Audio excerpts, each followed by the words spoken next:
Hi all welcome back. അപ്പോൾ ഇന്നത്തെ നമ്മുടെ റെസിപ്പി ഒരു കടല വെച്ചിട്ടുള്ള റെസിപ്പിയാണ് കേട്ടോ. അപ്പോൾ നമ്മുടെ റേഷൻ കിറ്റിലൊക്കെ കിട്ടുന്ന കറിക്കടല വെച്ചിട്ട് വളരെ പെട്ടെന്ന് ഉണ്ടാക്കാൻ പറ്റിയിട്ടുള്ള ഒരു ഹൽവയുടെ റെസിപ്പിയാണ് ഇന്നത്തെ നമ്മുടെ വീഡിയോ. വായിലിട്ടാൽ അലിഞ്ഞു പോകുന്ന അത്രയും സോഫ്റ്റ് ആയിട്ടുള്ള നല്ല ടേസ്റ്റി ആയിട്ടുള്ള ഒരു ഹൽവയാണിത്. അപ്പോൾ നമുക്ക് എങ്ങനെയാണ് ഈ ഹൽവ തയ്യാറാക്കുക എന്നുള്ളതൊന്ന് നോക്കാം. വീഡിയോയിലേക്ക് പോകുന്നതിന് മുമ്പ് നിങ്ങൾ ഈ ചാനൽ ഇതുവരെ സബ്സ്ക്രൈബ് ചെയ്തിട്ടില്ലാത്തവരാണെങ്കിൽ ഒന്ന് സബ്സ്ക്രൈബും കൂടെ ചെയ്തേക്കണേ. അപ്പോൾ ഇതാ ഹൽവ തയ്യാറാക്കാൻ വേണ്ടിയിട്ട് ഞാനിവിടെ അരക്കപ്പ് കടല കുതിർത്ത് വെച്ചിട്ടുണ്ട് കേട്ടോ. നന്നായിട്ട് കുതിർത്തതിന് ശേഷം ഇപ്പോൾ കഴുകി ഊറ്റി വെച്ചതാണിത്. ഇനി നമുക്ക് ഇതൊന്ന് വേവിച്ചെടുക്കണം. അതിന് വേണ്ടിയിട്ട് നമുക്കൊരു കുക്കറിലേക്ക് ഇട്ട് കൊടുക്കാം. ഇനി ഇതിലേക്ക് ആവശ്യത്തിനുള്ള വെള്ളം കൂടെ ഒഴിച്ച് കൊടുത്തിട്ട് കുക്കർ അടച്ച് വെച്ച് നമുക്കിത് വേവിച്ചെടുക്കാം. നന്നായിട്ട് തന്നെ വേവിച്ചെടുക്കണം. ഈ സമയം തന്നെ ഞാനിവിടെ അപ്പുറത്തെ സ്റ്റൗവിൽ ഇതിലേക്ക് വേണ്ട ശർക്കരയും കൂടെ ഉരുക്കാനായിട്ട് വെക്കുകയാണ് കേട്ടോ. അപ്പോൾ അതാ 5 അച്ച് ശർക്കരയാണ് എടുത്തിട്ടുള്ളത്. അതിലേക്ക് നമുക്ക് കുറച്ച് വെള്ളം ഒഴിച്ച് കൊടുത്തിട്ട് ഉരുക്കിയെടുക്കാം. അപ്പോൾ വെള്ളത്തിന് അങ്ങനെ പ്രത്യേകിച്ച് അളവൊന്നുമില്ല കേട്ടോ. ഇത് ഉരുക്കാൻ ആവശ്യമായിട്ടുള്ള വെള്ളം ഒഴിച്ച് കൊടുക്കാം.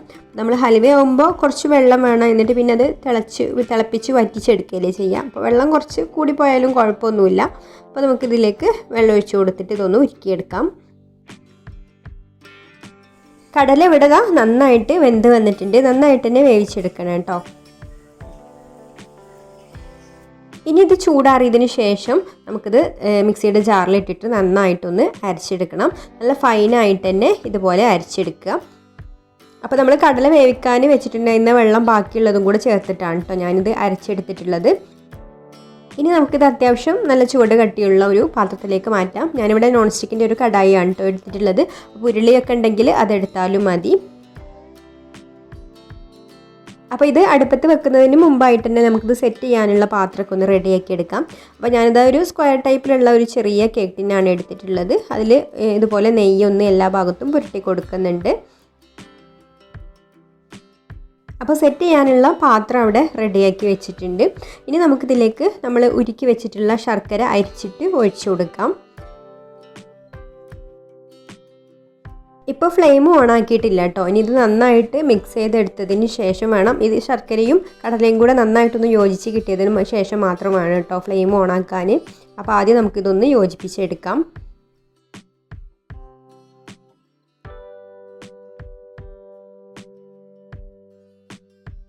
ഇപ്പോൾ ഇത് നന്നായിട്ട് ഒട്ടും കട്ടയൊന്നും ഇല്ലാതെ മിക്സായി വന്നിട്ടുണ്ട് കേട്ടോ. ഇനി നമുക്ക് സ്റ്റൗ എത്തിക്കാം. ഇനി സ്റ്റൗവിൽ വെച്ചിട്ട് ഇത് നന്നായിട്ടൊന്ന് വറ്റിച്ചെടുക്കണം. ഈ ശർക്കര പാനിയൊക്കെ വറ്റി കിട്ടണം കേട്ടോ. പിന്നെ ആ മധുരം ഒന്ന് ബാലൻസ് ചെയ്യാൻ വേണ്ടിയിട്ട് ഇതിലേക്ക് ഒരു നുള്ളു ഉപ്പും കൂടെ ചേർത്ത് കൊടുക്കുന്നുണ്ട്.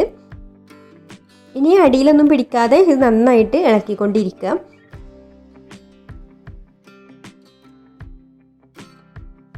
അപ്പോൾ അതാ കുറച്ച് സമയം ഒന്ന് തിളച്ച് കഴിഞ്ഞപ്പോൾ അതാ ശർക്കര പാനിയൊക്കെ ഒന്ന് വറ്റി വന്ന് തുടങ്ങിയിട്ടുണ്ട് കേട്ടോ. കുറച്ചൊന്ന് കുറുകി വന്നിട്ടുണ്ട്.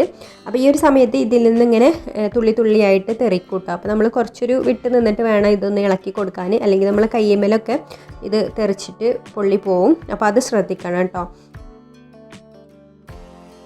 ഇനി ഇതിലേക്ക് നല്ലൊരു ഫ്ലേവർ കിട്ടാൻ വേണ്ടിയിട്ട് 1/2 ടീസ്പൂൺ ഏലക്കാപ്പൊടിയും കൂടെ ചേർത്ത് കൊടുക്കുന്നുണ്ട്. പിന്നെ ഞാനിവിടെ 1 ടേബിൾ സ്പൂണ് കോൺഫ്ലവർ എടുത്തിട്ടുണ്ട്. അപ്പോൾ കോൺഫ്ലവറിന് പകരം വേണമെങ്കിൽ അരിപ്പൊടി വേണമെങ്കിലും എടുക്കാം കേട്ടോ. 1 ടേബിൾ സ്പൂണ്. ഇതിലേക്കൊരു 1/2 കപ്പ് തേങ്ങാപ്പാലും കൂടെ ഒഴിച്ച് കൊടുത്തിട്ട് ഒട്ടും കട്ടയില്ലാതെ ഒന്ന് മിക്സ് ചെയ്തെടുക്കാം. എന്നിട്ട് നമുക്ക് ഈ കടലയുടെ മിക്സിലേക്ക് ഇത് ഒഴിച്ച് കൊടുത്തിട്ട് കൈയെടുക്കാതെ ഇളക്കിക്കൊണ്ടിരിക്കുക. അപ്പോൾ നന്നായിട്ട് തന്നെ ഇളക്കിയെടുക്കണം കേട്ടോ, അല്ലെങ്കിൽ അടിയിൽ പിടിക്കും. അപ്പോൾ കോൺഫ്ലവർ ചേർത്ത് കൊടുത്തത് കാരണം ഇനി പെട്ടെന്ന് തന്നെ ഇത് കുറുകി കിട്ടും കേട്ടോ. അങ്ങനെ കൂടുതൽ സമയമൊന്നും വേണ്ട. പിന്നെ തേങ്ങാപ്പാൽ ഉണ്ടെങ്കിൽ അതന്നെ എടുക്കാം കേട്ടോ. ഇനി തേങ്ങാപ്പാൽ ഇല്ലാത്തവരാണെങ്കിൽ വെള്ളത്തിൽ കലക്കി ഒഴിച്ചാലും മതി. പക്ഷേ തേങ്ങാപ്പാലും കൂടി ഉണ്ടാകുമ്പോൾ അതിന് കുറച്ചും കൂടി ടേസ്റ്റ് കൂടും.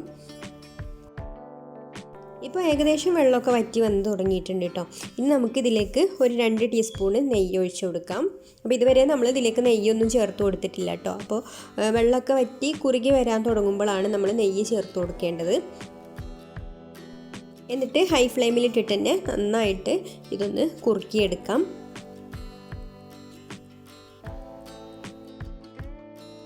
അപ്പോൾ ഒന്നും കൂടി കുറുകി വന്നു കഴിഞ്ഞാൽ നമുക്കിതിലേക്ക് വീണ്ടും ഒരു 2 ടീസ്പൂൺ നെയ്യും കൂടെ ചേർത്ത് കൊടുത്തിട്ട് ഇതുപോലെ തന്നെ ഇളക്കി കൊടുക്കുക.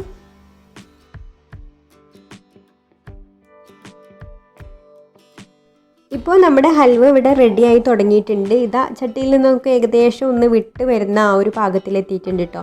ഇനി നമുക്ക് ഇതിലേക്ക് 1 ടീസ്പൂൺ നെയ്യും കൂടി ചേർത്ത് കൊടുക്കണം. അപ്പോൾ നമ്മൾ ഇതിലേക്ക് മൊത്തം ചേർത്ത് കൊടുത്തിട്ടുള്ളത് 5 ടീസ്പൂണ് നെയ്യാണ്. ഇപ്പോൾ ഇത് ലാസ്റ്റ് ടീസ്പൂണാണ് കേട്ടോ ചേർത്ത് കൊടുക്കുന്നത്. ഇനി പെട്ടെന്ന് തന്നെ ഇത് റെഡിയായി കിട്ടും കേട്ടോ. അപ്പോൾ അതാ പാനിൽ നിന്നൊക്കെ ഏകദേശം വിട്ട് വരുന്ന ഒരു പാകത്തിലേക്ക് എത്തിയിട്ടുണ്ട്. കുറച്ചും കൂടെ ഒന്ന് മൂത്ത് കഴിയട്ടെ, എന്നിട്ട് നമുക്ക് ഫ്ലെയിം ഓഫ് ആക്കാം. ഇതാ ഈ ഒരു പരുവത്തിലായി കിട്ടണം കേട്ടോ. ചട്ടിയിൽ നിന്നൊക്കെ ഫുള്ളായിട്ട് വിട്ട് പോന്ന് ഇതുപോലെ തവി വെച്ചിട്ട് ഇളക്കി കൊടുക്കുമ്പോൾ തവിയുടെ കൂടെ ഇങ്ങനെ മൊത്തത്തിൽ ഇളകി വരണം. അപ്പോൾ അതാ ഇതുപോലെ ഇളകി വരുന്ന, വേറിട്ടൊന്നും പോവാതെ മൊത്തത്തിലായി വന്നിട്ടുണ്ട്.